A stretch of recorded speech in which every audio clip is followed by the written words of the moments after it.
I want to call us to order for what is our last panel discussion before what we're calling our keynote conversation between Alan Taylor and Mary Beth Norton that Serena Zabin is going to be moderating. That's Reflections on the Past, Ideas for the Future, and that's going to follow this panel conversation with a briefer break, only a 15-minute break after this panel. But this panel, we really wanted to take all the conversations that we were having, the big picture conversations, and really bring it down to how to apply some of the ideas that we've been talking about with our fourth panel, Commemorations and Classrooms. And so we brought together a panel of individuals who are looking at the upcoming commemoration from a number of different perspectives. They might be a leader of an institution that welcomes the public. They might be organizing or mobilizing events for 2026 on a regional scale, or they might be in the classroom themselves thinking about how to engage students in discussions about the American Revolution and during 2026 when they're surrounded by all these other events going on. And to have us moderate and facilitate this conversation is our very own Kyle Roberts, who heads up the Library and Museum programming here. Kyle, many of you I know him, but he is a distinguished scholar, public historian with an experience in a wide range of aspects of public history, from museums to digital humanities. He himself is the author of the award-winning book, Evangelical Gotham, a title I've always loved and admired that he had such an amazing title. Religion and the Making of New York City, 1783 to 1860, and co-editor of Before the Public Library, Reading, Community, and Identity in the Atlantic World, 1650 to 1850. Before coming to the APS, he was associate professor at Loyola in Chicago and the director of their Center for Digital Scholarship. So with that, Kyle, do you want to introduce everybody?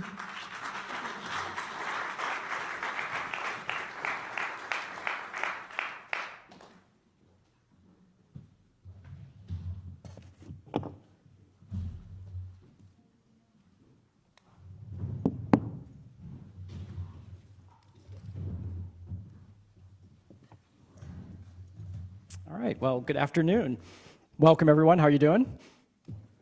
Good? Well, thank you all for being here. Today's panel, as Pat said, is about commemorations and classrooms. It's a chance for us, I think, really to think about some of the places where a broader range of Americans come together to learn and discuss the American Revolution, maybe beyond the college classroom. And a lot of our focus, I think, is about now, but also thinking ahead to 2026. So let me introduce our four speakers to start off. At the far end of the table is Cindy MacLeod, Superintendent of Independence National Historical Park, a position she has been in since February of 2008. Her responsibilities there range from daily park operation and maintenance to development of new exhibits. Since joining Independence National Historic Park, Cindy has overseen the completion of new exhibits at the Edgar Allan Poe National Historic Site, as well as the Germantown White House. Ongoing projects include completing and managing the President's House site commemoration and developing a new underground museum in Franklin Court. I think you began your career right in Michigan, is that right, in 1980? Right. Must have gotten the long version. You can do the short version. And Cindy's here today.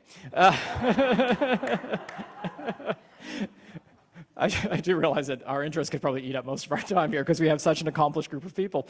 Shaquita A. Smith has 21 years professional experience in education.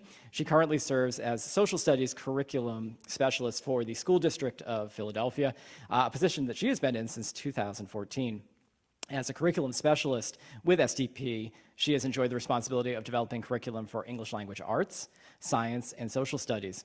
In addition to developing curriculum, she's also been dedicated to supporting teachers, teacher leaders, assistant principals, and principals with advancing content knowledge, pedagogical practices, and instructional underpinnings through professional development, individual teacher, and school support. You've done many things, Shaquita. I want to shout out and maybe embarrass you a little. Shaquita was one of the 2020 recipients of the Philadelphia Integrity Icon Award, which is pretty great. Sitting next to Shaquita is Ismael Jimenez, a dedicated educator who for the last 15 years has worked with students in Philadelphia from preschool age to high school. Currently, Ismael is a social studies curriculum specialist for the School District of Philadelphia, serving an astounding district-wide 130,000 students, Very impressive. During the past several years, Ismael has led several professional development sessions around social studies content for social studies instructors teaching middle school to high school level across the city and across the nation. And you've also been doing this with a lot of local institutions as well, so thank you so much for being here. And then next to me is Robert J. Allison, who chairs the Advisory Committee for Revolutionary 250, a consortium of history groups planning revolutionary commemorations in Massachusetts. You're also a podcaster, as I see here, right? You host the weekly Revolution 250 podcast, featuring weekly conversations on the revolution. Many people in this room have been, and we hope will be, on the podcast. So if somebody has an idea, should they just come up to you afterwards? Okay. So I think, Bob, you nighttime, or you sort of moonlight as the chair of history and language and global culture at Suffolk, where you're also the president of the Colonial Society of Massachusetts. Bob's books include The American Revolution, a very short introduction, Oxford 2015, A Short History of Boston 2004, and books on the Boston Massacre and Boston Tea Party. And I also, apparently you don't sleep at all, because you have also produced, before 1776, Life in the American Colonies and The Age of Benjamin Franklin for the History Company. I did that right? Teaching company. All right, well, thank you so much all for being here. My colleagues and I in the Library and Museum Programming Division of the APS Library and Museum have spent the last couple of weeks in our biweekly meeting talking about this survey from 2021. I see some nods down here. We've been digging into the American Historical Association and the Fairleigh Dickinson University's survey, History, the Past, and Public Culture. Anyone out here taking a look at this? Okay, this is great. All right, so my staff has looked at it. That's good. So this 2021 survey surveyed 1,800 Americans about their understanding of the past. And some of you who are familiar, maybe taken public history courses, might remember the 1998 survey conducted by David Thieland and Roy Rosenzweig, presented in The Present of the Past, Popular Uses of History in American Life. In 1998, Thieland and Rosenzweig surveyed 1,453 Americans about their connections to the past and how that connection to the past has shaped daily life and hopes for the future. All right, 1998, 2021, some things have changed, right? One thing that has changed immensely that I think all of us on the stage have seen is the way the public receives information about the past has changed. We have sources now, social media, podcasts, DNA, services, 24-hour news websites that were either only nascent or non-existent in 1998.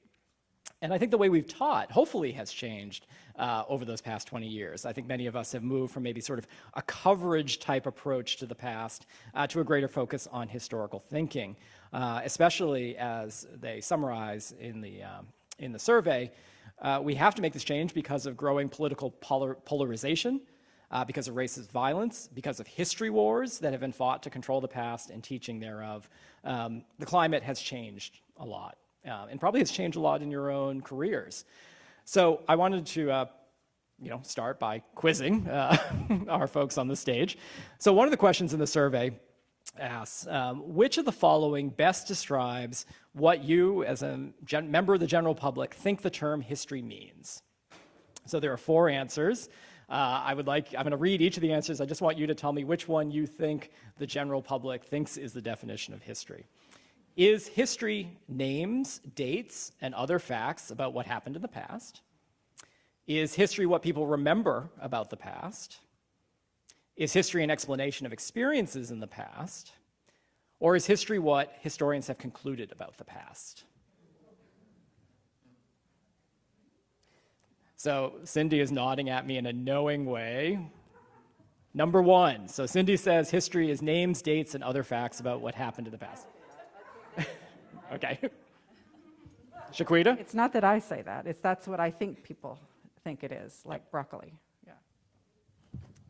Bob? I don't know why we're trying to decipher what people think, because none of those is true. History is an inquiry. Mm-hmm.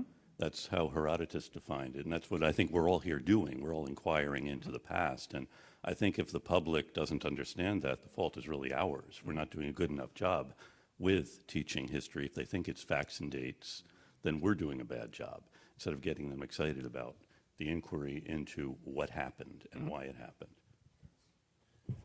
Yes, and I was even saying as I've adjunct as a social studies methods teacher for K-8 teachers, and would be the only foray in the history unless they took electives, and a lot of them say that it's just facts and history and dates, and that's why I hate it so much. And it's just, I think, reflects kind of like even in the larger society in America, most Americans can't even pass the citizenship test. So there's like this view, it's like behind a glass wall or something. I can see it, but it's dates and everything. So I think that's extremely problematic. Yes, I was going to go with A, like everyone else. Because I often hear that when I say that I'm a social studies specialist or I'm a social studies educator, oh God, I hate history. That's the first thing that they think, that social studies is only history. And then they go back to their history teacher in high school who had the yellowing transparency with the dates and the names and the events. And that was it. And then you took a test at the end of the week or whatever the case may be. So I'm going to go with A, but I'm sure a lot of people actually chose B too. Or no. So survey says 66% of survey respondents said that history is names, dates, and other facts about what happened in the past. Option B, what people remember, was actually only 5%. The third answer, history is an explanation of experiences in the past, which might have been the choice we would have wanted it to have been, 17%. And then history is what historians have concluded about the past. Sorry, historians, that's only 9%. But imagine if people didn't know what biology was or what chemistry was. Would we blame the people or would we blame those who teach it? I think we have a great deal of brain power in this room. We're all people devoted to history, but we're not getting the word out there. We're not, I'm speaking for myself, not to those of you who actually are dealing with real people as opposed to the captive audiences we have in college. But so I think institutions like this one have a lot more to do, and I'm glad to see the APS and the David Library beginning this work. I just want to veggie back off of that idea, because even when we're talking about how students are interpreting how they're being taught, right? So there's a difference between like college level and then the K through 12, where it has to be scaffolded and chunked, and and then the limited amount of time that you actually have with students in regards to actual real learning, right? But beyond just skills, I think limits a lot of folks, and especially like social studies is treated as like, the bastard child of academic, requirements. So for the fact that like we're two people for 130,000 students, but ELA and math department, they got like 15 people each. So that just shows like kind of the priority that I think folks place on it, and also misconstrue it and view it as just something separate from themselves. Is the senator still here? Because this is a political He's question. with the governor right now. Okay. But I'm sure he's relaying back these sentiments. But in Massachusetts, fifth grade, 8th grade, 10th grade. That's all the history instruction kids get. I had a couple of students doing a project on the Boston Massacre, and they were 8th graders, and they came to see me, and they said, our teacher wants us to do a good job, because this is the last time we're ever going to hear about it. It's funny, but it's tragic. Did you want to add to that, Shaquita? That was good. But yeah, I think that history and social studies is one of while it's treated as this bastard child or the enrichment program, but it's also the one subject where everyone tells you what to teach instead of what you really should be teaching. So I think that also plays a huge role in why they're choosing A. I wonder to flip that a little. So we are all sandwiched in many ways, right? We're sandwiched between those who want to tell us what to do, and that might go in varying degrees, and I don't want to put anybody on the spot to incriminate there. But there's also what we are told that the audiences, the communities of learners that we work with want to learn. And I wonder if you might just reflect a little on your own situatedness. What are you hearing from visitors to Independence National Historic Park, from Philadelphia school kids, from the people, the 8th graders who come to you, or your podcast listeners? I'd say we have a real opportunity and a real obligation in the National Park Service to make history come alive, to make people understand that we're not learning about these things because they're done. We're learning about them for ourselves now and how we relate to each other. And at Independence Hall, the Liberty Bell, all the sites of independence, the touchstones of the authentic places mean a lot to people. So the pressure's on the rangers to be really interesting and live into that and make these places alive, starting with wherever they can to spark an interest and then lead it forward.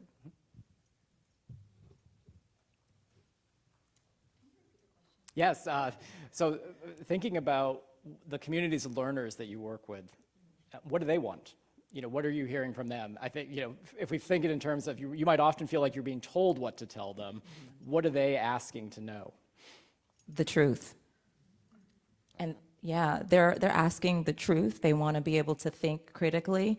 They don't want to, they have been conditioned, I think, in so many ways to just get that A or just get that grade. But I think what Ismael and I are doing is trying to shift the way that they learn and shift the way that teachers are instructing in a way that, encourages them to ask questions about the past and how the past is affecting them today, and how is it going to affect them in the future. So I think we're just trying to make sure that that shift is happening with our students, and I think they're asking us to make sure that they're learning the truth. Tell us those things that, don't put a textbooks in front of us. They're always about not putting textbooks. Students are always about not putting textbooks in front of them. They want to come to the parks. They want to come to the museums. They want to handle those primary sources and those artifacts and learn about their world, the past, the present, and the future through those artifacts and not a textbook. Yeah, I definitely want to agree. And also, this generation is awash in information. Literally awash, where they don't even know really what to believe, what to do. And there's a lot of confusion around that. So for a lot of students, it's kind of learning those little nuances about history, right? That we find interesting. They love that. When I found out the Boston Massacre, only 5 people got killed, and it was really just a propaganda thing. And then talking to the students about that, and then relating it to how things are covered and what is covered and what's not covered now. That's everything. That's how we interpret our worlds and make sense of our existence. So putting that, the children love that. They love to be challenged. They love to be think that they're right. And I think that as long as you're able to kind of put them in a position where they're wrestling, intellectually engaged, right, with the material and the content that you're putting in front of them, you can really put anything there and they'll enjoy it, especially if you have a positive relationship with them. See, the issue then becomes what Shaquita just referred to of the box checking mentality, which is more of a reflection of our larger society, right? Here, let me get this done so I can get this product, and that's what matters. It's not the process of what it means to get to that end, right? So I think that shifting kind of the focus and the emphasis away from simply just getting, a grade A, like you're a piece of meat, to actually learning about what this means and recognizing that it's still debatable. A lot of these issues aren't settled, and they're presented to the students too many times as settled fact. Yeah, I was really excited to hear about the portal project for the Revolutionary City, because that's the kind of thing that historical institutions should be doing. They have digitizing things and then making them available. I know in Massachusetts, every town hall has records of the debates over independence. And then in the town minute book, they would transcribe the Declaration of Independence at the end. But they're also debating, what does this mean? And you have these voices. So you really could get kids invested in going to the Portal Project or going to the town hall or going to wherever they are. What were people here doing? And that is really a way to hook them in, to get them into this story that they're part of. It was really striking to see all of these town record books with people transcribing this. They don't transcribe the Constitution or the Bill of Rights or other things, but the Declaration of Independence, as one of the speakers last night said, was transformative, and that's the way it was understood. So not presenting to it to them from on high, as though it came down from the cloud.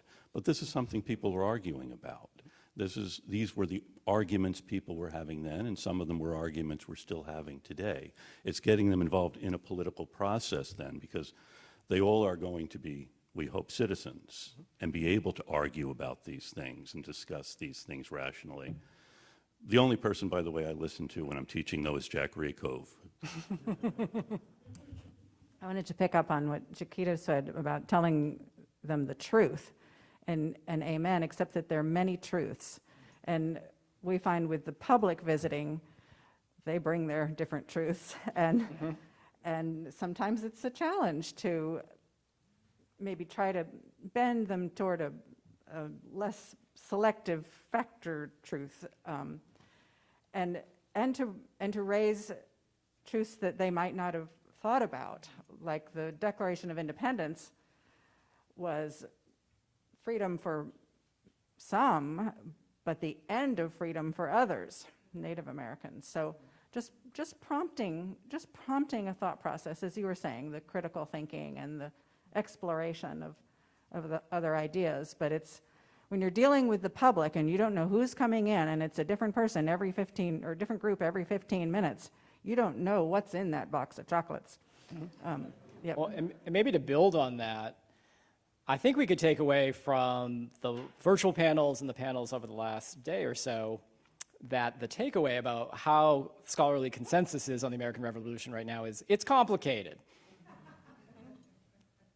Cindy, you have them for 45 minutes to an hour.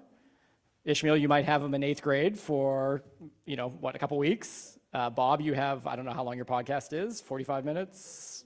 Well, I also teach college, so. You got that too. Is there a challenge there? I mean, can we relay complicated stories, or have you figured out other sort of, what advice you have, sort of strategies you have for leading into complication, or is it frustrating? Well, I think you tell them it was complicated, and even getting to the Declaration of Independence was messy. We look at what goes on in our Congress, it's messy. The Constitutional Convention was messy. There were people of different opinions. So the more you can draw some parallels with today, the more they can start to relate to it. But you're right, we have them for such a short time. You have to be pretty clever in what seed you might be able to plant to want them to learn more, to come to the APS, to come to a lecture, to come to a museum, right? Yeah, I think it's difficult not to complicate it. And I come from my own biased opinion when I say that, especially when we're talking about the school district of Philadelphia, right? So we have a student population that reflects, really majority of them would not, benefit from what was going on at the time, or actually, weren't even allowed in the country, right? Or what would become the country. So a lot for them, it's already complicated. And it's more of a question of being able to know why it's complicated, right?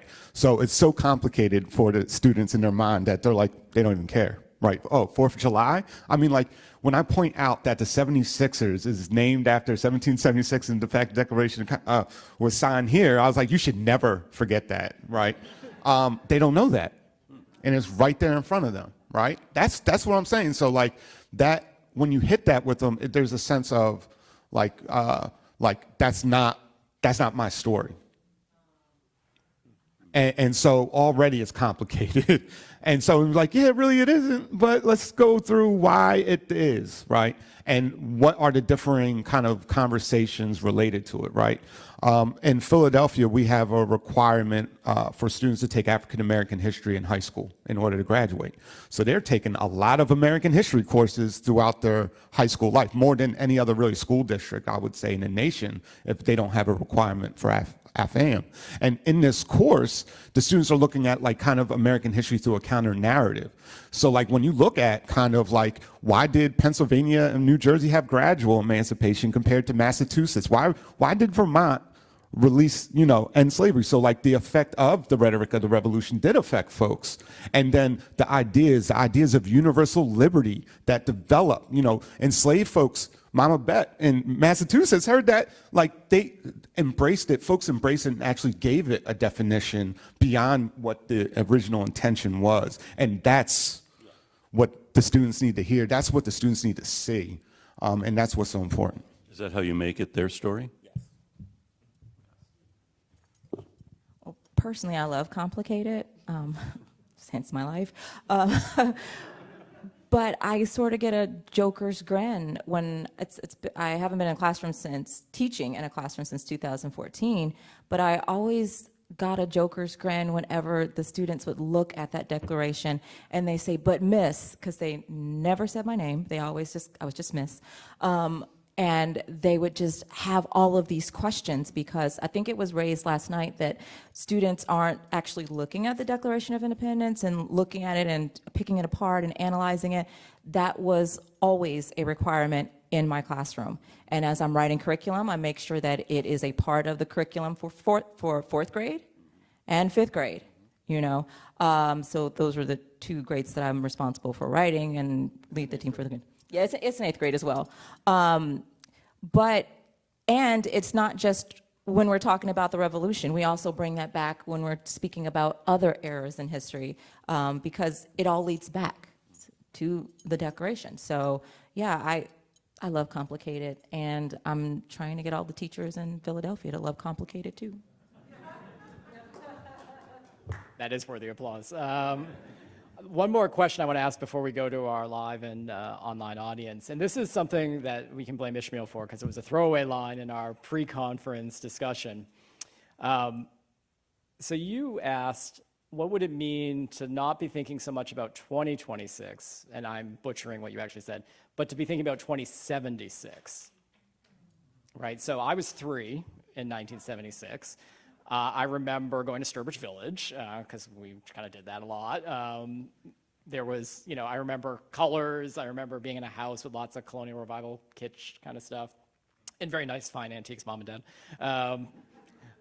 What does it mean to maybe sort of center 2026 for those who will be living in 2076? Because I'm not planning on being around then. Is there something, does it change maybe how we think about what we should be doing to make it more youth-focused, or to be thinking the long game in the American story? Well, this is the reason we're doing and actually, our focus isn't on 2026 in Massachusetts. We all like to say that the revolution happened in Boston, then they came to Philadelphia to fill out the paperwork. We have 2023, where we have the arrival of the tea, plus Phyllis Wheatley, the publication of Phyllis Wheatley's book of poetry. I'm not going to give you the chronology here. It's embarrassing to tell this group the chronology of events leading up to the revolution. But one of the reasons we're doing this, that is, we began Revolution 250, which is a consortium of about 70 history groups in Massachusetts looking at ways to commemorate this, is because we want there to be something here in 2076. We want the nation to survive for another 50 years. And that's really our mission. I was a little older than you were at the time of the bicentennial. In fact, I don't know to tell you what I was doing, but it inspired a lot of people of my generation. And we want this to be enough of an inspiration for the kids in your classrooms, for the students in my classrooms, for the people who come to Independence Hall as kids, that in 2076 they will know there is something to commemorate. They'll know the words of the Declaration of Independence, and they'll know all of its complications. And they will be working those things out as citizens over the next 50 years, and then their children and grandchildren will be over the next half century. That is, we're part of a longer story than us. Yes, that's beautiful. And I definitely agree. You know, I think about my own sons, right? I have 4 boys ranging from 14, he's about to be 15, 14 to 6. And this might be their only, centennial celebration around the Declaration of Independence. And I want them to understand, kind of where we're at right now. because it is. We're not, I mean, like, I would like to look back and be like, America right now is in a healthy place, but we know that's not true. I mean, half the country is, against each other, with the other half. And as a result, when I was reading about the bicentennial in '76, that was a lot of that, what came out of that helped heal after Nixon resigned. And I think that we need that level of it. And I think that we also are at a place now in this society that we're not going to over romanticize it to make it unrealistic, right? That we're going to be honest and deal with the fact, right? Thomas Jefferson was a slave owner when he wrote those words. And he did eventually have children with, his dead wife's half sister who was his slave. So like when we're talking about that reality, those contradictions can exist in the same space, and those contradictions exist within our society. And instead of trying to like iron it out and try to say like, no, this is the mold that will bring everybody together, and be like, no, maybe we need to put all the contradictions together, and that is what's going to bring us together. Because even like when they talk about demographics in this society shifting by 2050, right? And in actuality, I mean, we can go into that, but I'm not going to go into that. That's actually not true. But like when we're talking about that, the image that the society and the mythology that the society has told itself for so long is unraveling. And we have to start thinking, how do we put it back, not even put it back together again, but put it together in a way where it's more sustainable than it was at first, right? Because America's still a baby. Like, come on now, like less than 250 years, right? Empires in the past last thousands, right? I was looking at ancient Egypt, like Herodotus came when they were like ending. So like we just need to really be honest about that and then embrace it, and then also try to create a new narrative about who we are and what we seek to be, and recognize the mistakes of the past. I agree with everything that was just said. And I think what you and I do, Ishmael, and what all educators do in the classroom are important to what's going to happen in 2076. And I have to go back to what I believe what Scott Stevenson said last night about the students in the classroom today. And there's some quote about it. Some say Abraham Lincoln said it. Abraham Lincoln said it. I don't know who said it, but it was something about what's learned in the classroom today is the politics of tomorrow.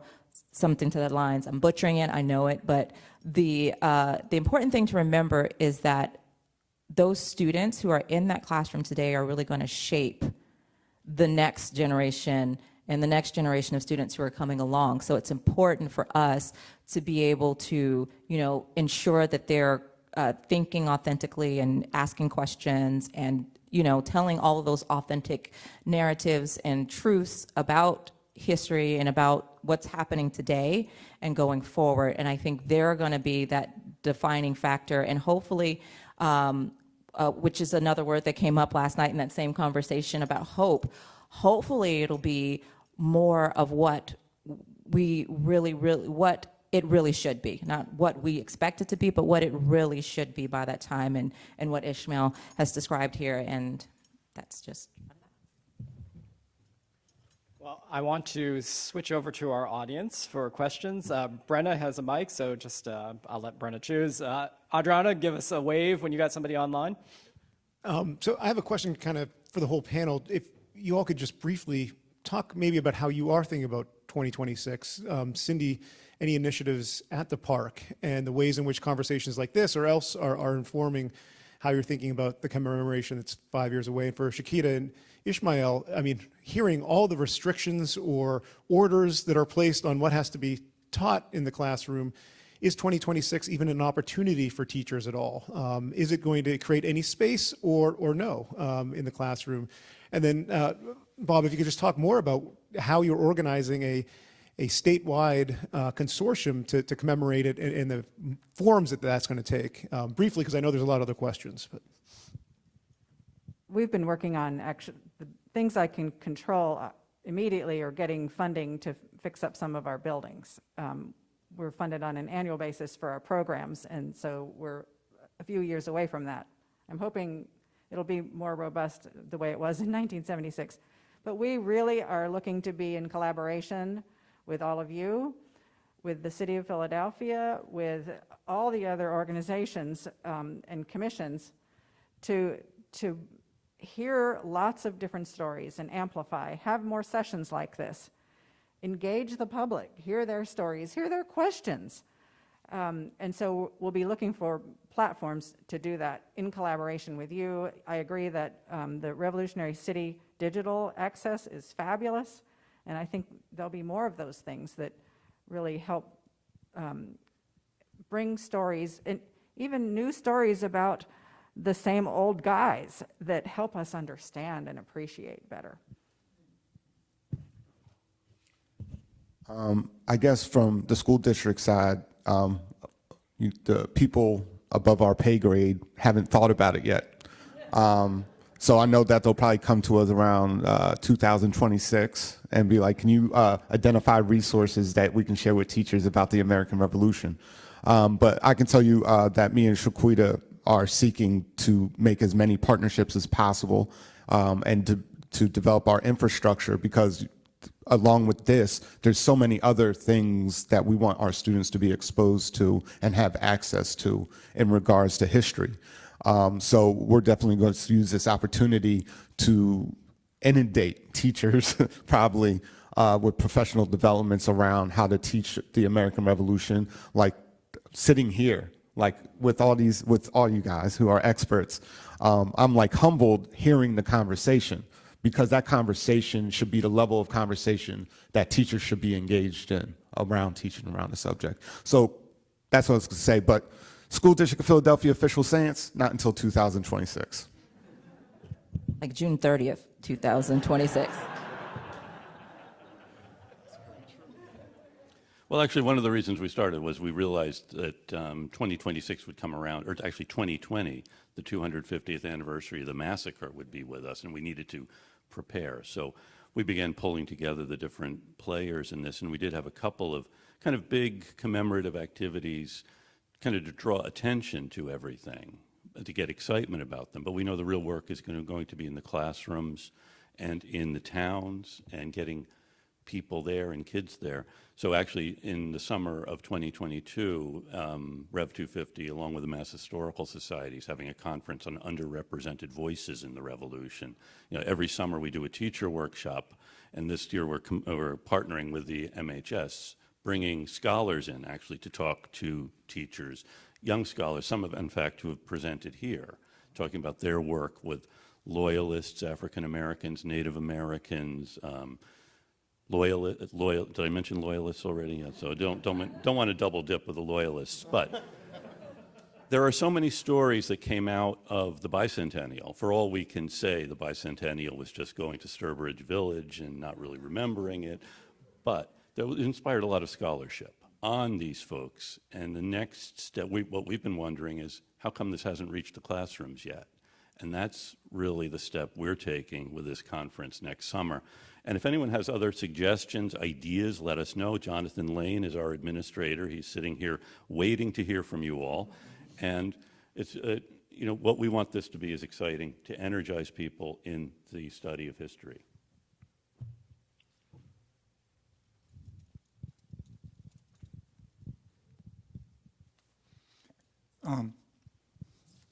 I actually brought a note. Ismael was referring to how everybody now is awash in information.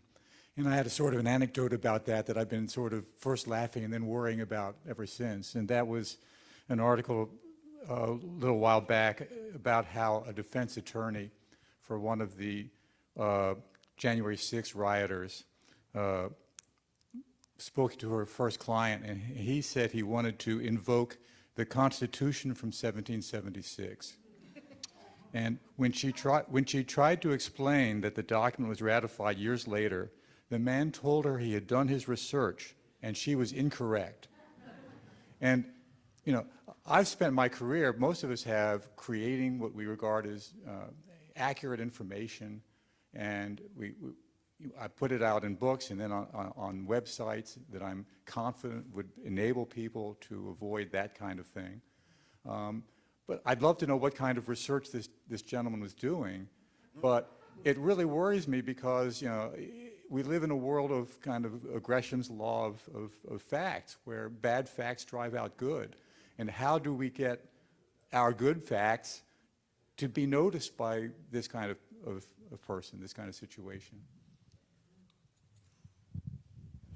I blame the law school. I mean, like, people just need to read. I mean, like, people aren't reading. They're gaining opinions. Like, that person probably, like, did, like, a YouTube internet dive. And I think, like, when that happens, that is dangerous. I mean, like, you can literally just have, like, a whole nother, like, extreme worldview that everything is real to you. For example, January 6th was a peaceful parade of individuals that went in, and people are actually, like, advocating that's really what happened. So, like, yeah, I mean, it's very scary. And even to the point where, like, people aren't even double checking their facts. It's like they see a meme on social media, and then that becomes the truth. And then there's no way to, you know, to validate, see if it's credible, unless you ask your friend or go on another, you know. So it's, I would say that's one of our biggest enemies. And I don't necessarily think that we're winning that conversation right now. Yeah, I would have to agree that we're not winning that. That is, I think, especially with older adults, right? I think we're not winning that. I think, you know, back again to what we do in the classroom and just making sure that, you know, like, we encourage the checking of multiple sources. And even if you do, because the students are going to do it anyway. They're going to check Instagram. They're going to check Snapchat. Do they even use Snapchat anymore? TikTok. Yes, there are so many historians on TikTok. Yes. I can't even begin to tell you that they're going to check that first. But we have to encourage teachers to teach them how to fact check that information that they're getting from social media. It's too late for their parents, sadly, and it's too late for their grandparents. But maybe one of the great things about teaching in the classroom and having students check multiple sources is that they will go home and have those debates with their parents and their grandparents. When they come back and they tell us those stories about how my grandfather, or my grandmother, or my great aunts or great aunt said, and I pulled up the resources to show them that this is what it was, that's a beautiful thing. So I just don't know about, I would say, what are they, millennials? Is that the age group we're talking about now? Or is that, what are millennials? Oh, no, I'm a geriatric millennial. I don't even know what I am. I'm somewhere, I'm 40-something. That's it. That's all you need to know. Yeah, I don't know what I am. So, but I think it's, you know, even with my own son who is in his 20s, my oldest, well, both of my sons are in 20s, but my oldest, he still will spout information to me, and I'm like, here, please check this. And then I want you to find 2 more, and then come back and we'll have a deep conversation about this. Because he does have children, and I don't want his children to think that what he says is the bond, and it's not, you know. So it's a battle that I don't, like Ismael said, I don't think we're winning, and we're going to win with a certain age group and above. But I think it's a battle that we can continue to fight with the students that we have now in the classroom and that are going into college soon. And maybe some of those that are already in college, that we can slow the bleeding of this.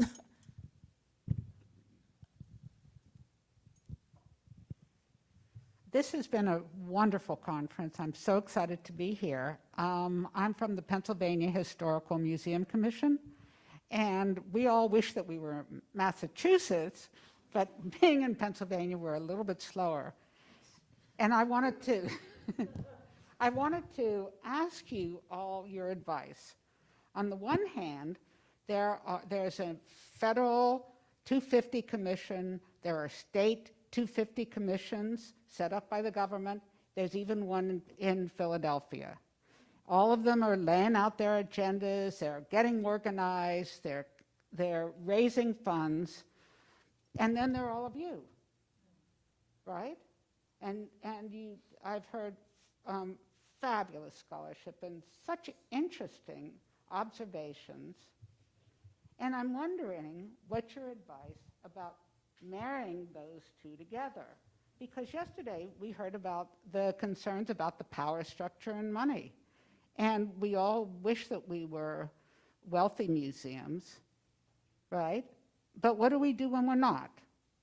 What is our responsibility as members of these commissions? I'm a member of the state one. And what are the responsibilities of faculty and educators? I just don't know the answer to that.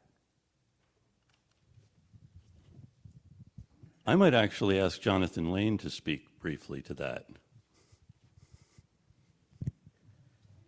Thank you. So, I mean, that has certainly been one of the key aspects that Revolution 250 has been working on since our inception, because as Bob pointed out before, there's been so much great scholarship that's been done since the bicentennial, but we found that it really isn't trickling down, or it's rarely trickling down to the next generation of students until they get to an academic setting like college, where they can access it. So we've been using the Revolution 250 platform to bring together, as Bob said, these underrepresented voice teacher institutes, teacher workshops, summer seminars. The podcast is all part of that as well. I mean, and you know, we have a state commission, and I appreciate you saying you wish you were Massachusetts, because there are more than a few people in Massachusetts who wish you were Pennsylvania. But that's neither here nor there. And the state commission for Massachusetts, it took us 3 years to get it through the legislature. And I spoke to easily 2/3 of the legislators in person. And I went up to them, explained, you know, we've been working since 2015, we're doing this, we're doing that, these are our plans. And they said, oh, that sounds wonderful. What a great idea. Great, will you support us? Absolutely. Nothing. Nothing. And so I think, you know, for the state commission, and we've been holding these regional musters, Massachusetts, despite the fact it's small in comparison to much of the rest of the country, the regions are very distinct in Massachusetts. And there's still a lot of, you know, everybody in Massachusetts has Irish Alzheimer's. They forget everything but the grudges. So there's a lot of bitterness around the bicentennial still, about places that were part of the haves and those that were have-nots. And so, you know, there's been a lot of it's been outreach. A lot of it is going out and, you know, utilizing the connection. And, you know, we teach kids today, it's all about the network, right? So it's all about the network. It's all about going out, finding the scholars who, I mean, this has been a wonderful weekend for me, just because there are so many people here doing terrific work. And as, you know, well-read as I am, there are things I have learned a great deal about. And so hopefully we'll bring all that information back. We'll work with our partners, our nonprofit partners, museums, historical societies, other institutions, get these scholars to do these programs through them, so we can act as essentially a bridge between, and that's largely what Revolution 250 is set up to do. Let's take a question from the disembodied voice of the internet, and then we'll go to Richard.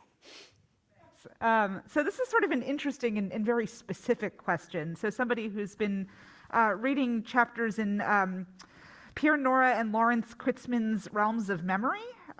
So just read a chapter about Bastille Day and its shift from Dies Irae to a holiday. So thinking about, you know, what kind of commemoration is 2026 going to be?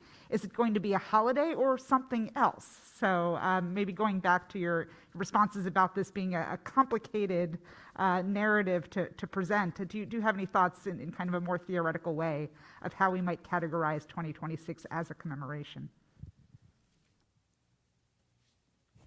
I just want to just say it right off the bat that I'm not going to actually address that question all the way. But basically, it's going to look different all over the place. And I think that, places like Massachusetts, Philadelphia, will do it big. I think it'll be much more subdued other places. I think that like folks like us in the room will be all hype and be talking about 2037 afterwards. And I don't think that necessarily the general public outside of those areas will actually have anything except a holiday. But here in Boston and other places, is probably going to be a much more drawn out situation, lasting probably a couple months leading into it, probably a year into it. This guy probably knows better than me, but like that's what I would envision. I was going to say, it won't be just one day. It will be, well, it's from now on. And I think one of our messages in the Park Service is that, as you were talking last night, the revolution is unfinished. It was unfinished in 1776, it was unfinished in 1865, it was unfinished in 1920, it unfinished in 1965. These are just landmark events, right? And it's unfinished today. And so I'm wondering, how many bully pulpits are there going to be? How many places is this message, this inquiry, going to be amplified? How many times are these wonderful pieces of scholarship going to be able to be available to more people, so that we can keep on loving a country that maybe didn't love us, so that we can keep on having hope that we can have equal respect for every human? How is it that so this isn't a one-day thing. There will be a one-day thing, but it's so much more. And I think there are a lot of people with us on this journey, which does give me hope. Yeah, kind of three thoughts put together. There is a disjunction between what's going on in this room and what's going on, let's say, with our young people. That's been a theme. Young people spend a lot of time on social media, and they're certainly not reading books as much as they were in 1976, let alone the history wars. Outreach so far is mostly museums and history classes, those 3 years. Social media influencers of all ages, including teenagers, are extraordinarily influential with young people, as anyone who has children knows. A project to seed social media influencers could combat the well-known tendency of those on the internet reinforcing their views and going to more and more extreme positions, which is a well-documented social scientific kind of finding. Wouldn't be that expensive, and it could be tied in with projects to get you into a good college. Now, admittedly, only half the young people go to college, or roughly, but that is a medium that reaches lots and lots of young people. And it's one I haven't heard mentioned at all. And if we're concerned about the future, figuring out a way to seed hundreds, thousands, social media, not all lockstep, different positions, but engaged in the issues that I think we agree are of fundamental importance, could be a relatively inexpensive, lasting contribution that would reach a lot of people and then would amplify the, let's call them more traditional projects that we've been talking about here. So that's a proposal and a question. I should have mentioned that the Boston office of the Park Service and Boston National Historical Park just last week had a program to initiate a conversation about the revolution, and on purpose they started out with hip-hop artists, 3 of them, to talk about their experiences as minority people, artists, and they had some wonderful artistry, some beautiful music, and with amazing messages. And I think the hope is that that will make its way and multiply, and we'll do more of that kind of outreach. I totally agree with you. Thank you. I think it's maybe relevant just to throw in here. So another part of that survey that we started with was what are the top activities that you rely on to learn about history, right? So if we go beyond what we do ourselves, but to this group of 1,800 Americans, and so I asked our panelists, true or false, are the top 3 answers to that question. So the question is, what are the sources you rely on to learn about history? True or false are the top 3 answers: documentary film and TV, fictional film and TV, TV news. And so each of us was asked to say true or false, and I think we all said false. You are incorrect. So I think, if it goes to that question Is that about, good news? what I love about the question is, how do we get to people where they're at and where they're looking for sources? Now, that's not to say that they find those sources the most trustworthy. And Cindy will be very happy to hear about this. Still, most trustworthy are museums, historic sites, documentary films, and a group I think we have here today, college professors. Bottom 3, least trustworthy, fictional films, but oddly in the second spot for where people go to learn about history. So we've got a problem there. Social media, but I think we would want to probably break that down by demographic. And then history-related video games. That's very true. It is. But I think to Richard's point, I think we can use social media. And I can't tell you how many of my students were inspired to come to Boston because of Assassin's Creed.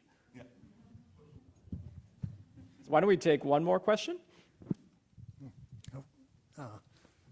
My name is Larrytice. My first full-time job after I got my PhD was as an organizer of the bicentennial of the American Revolution in North Carolina.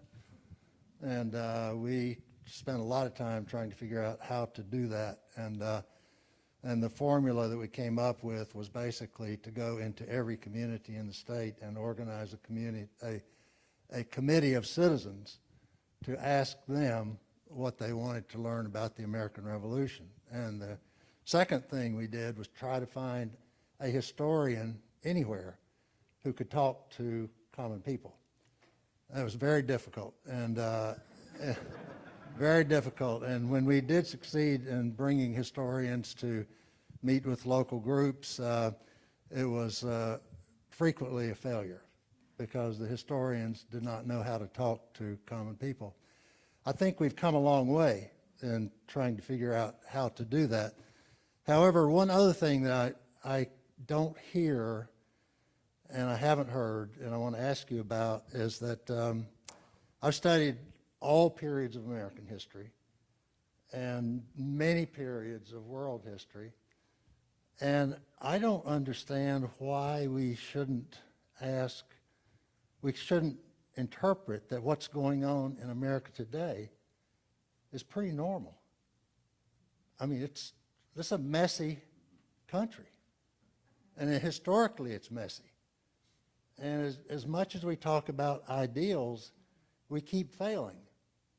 And if you want to see how the American Revolution is commemorated, if you just look at the 50th anniversary of the American Revolution, we're coming up on the 200th anniversary of the first 50-year assessment of the American Revolution, and that was like the worst time ever in American history because it was in that decade that we decided we didn't want Indians anywhere, we didn't want blacks as citizens.